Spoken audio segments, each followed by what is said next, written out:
Here I am looking like a true visionary. Today, we're going to be doing yet another concealer review. And I know you guys are thinking, yeah, bitch, you fucking need it. So that's what we're gonna be reviewing.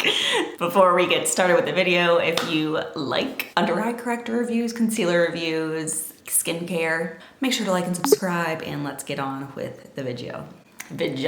So today's culprit is the JUVIAS Place I Am Magic Concealer. And I actually chose this concealer because somebody commented on one of my videos and was like, I was always looking for the perfect under eye corrector, and then I discovered this concealer. So I was like, you know what?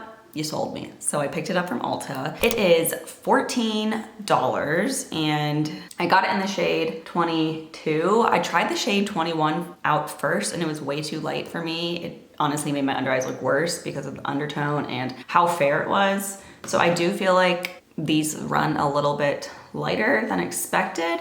So it says it's a weightless full coverage concealer formulated to be the best full coverage concealer, great for all skin types and skin tones. So we're just gonna put this on my under eyes, and sadly enough, to really give it a fair shot, I'm not gonna use a color corrector today, which I just hate. I feel like I can't survive without a color corrector.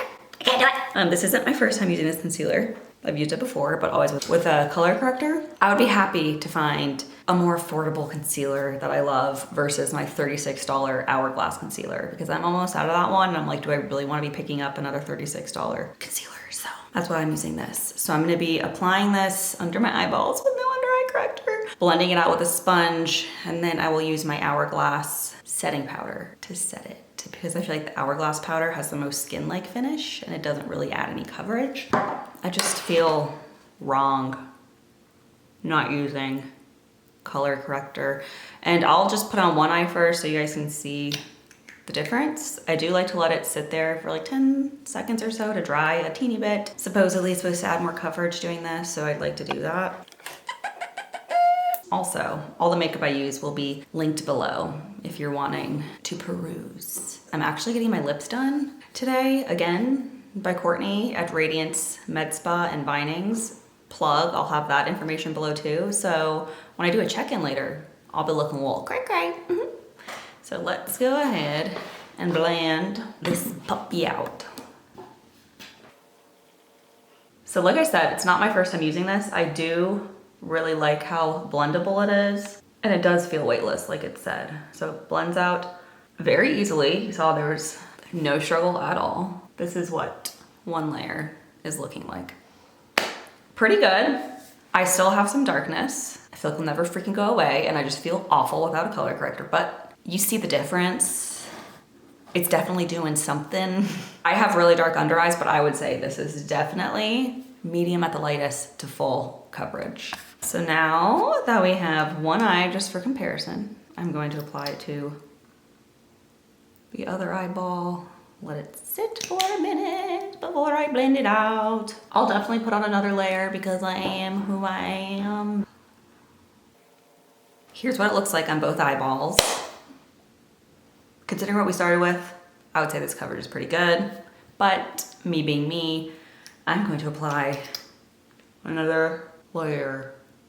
Let that sit for a second, and then I will blend it out and set it with my Hourglass powder. Here it is. And I always use my Real Technique brush. I'm disgusting to set.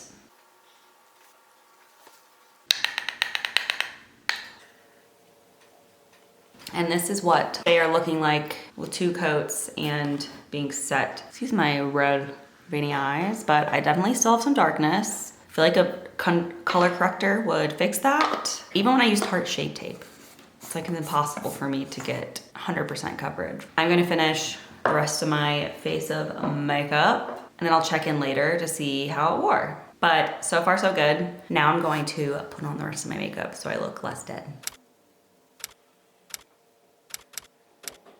Here is what my finished makeup is looking like. I didn't put on a ton. And here are me under eyeballs. I wish I had under eye corrector, or I could use my Makeup Forever powder I usually put on, but considering I don't have my usual corrector on, I don't have my usual powder on to help with my under eyes, I feel like this coverage looks pretty darn good, considering it's literally just the concealer that's doing the work. I'm happy. I would consider it medium to full. It's pretty hard for me to get full coverage. I like how blendable it is. And this is what I'm looking like. It is currently like 11 a.m., 10:45. I will check in later today after I get my lips done and show you how it wore. Here are my under eyes in natural light. I have a little mascara.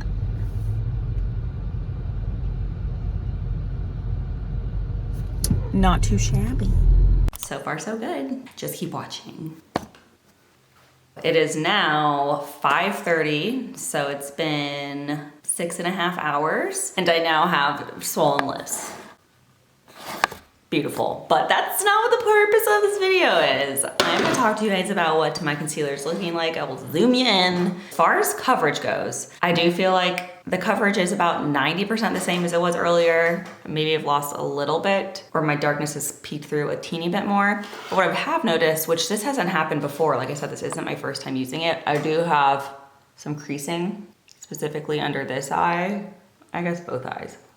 I have some creasing, and I've worn this concealer many times and I haven't creased before. That's probably, I think the reason I creased is because of the way I set it today. I usually use an additional powder over this powder, my Makeup Forever powder. I think I just didn't set it enough, but be wary if you're prone to creasing. I did crease. It's not awful, but it happened.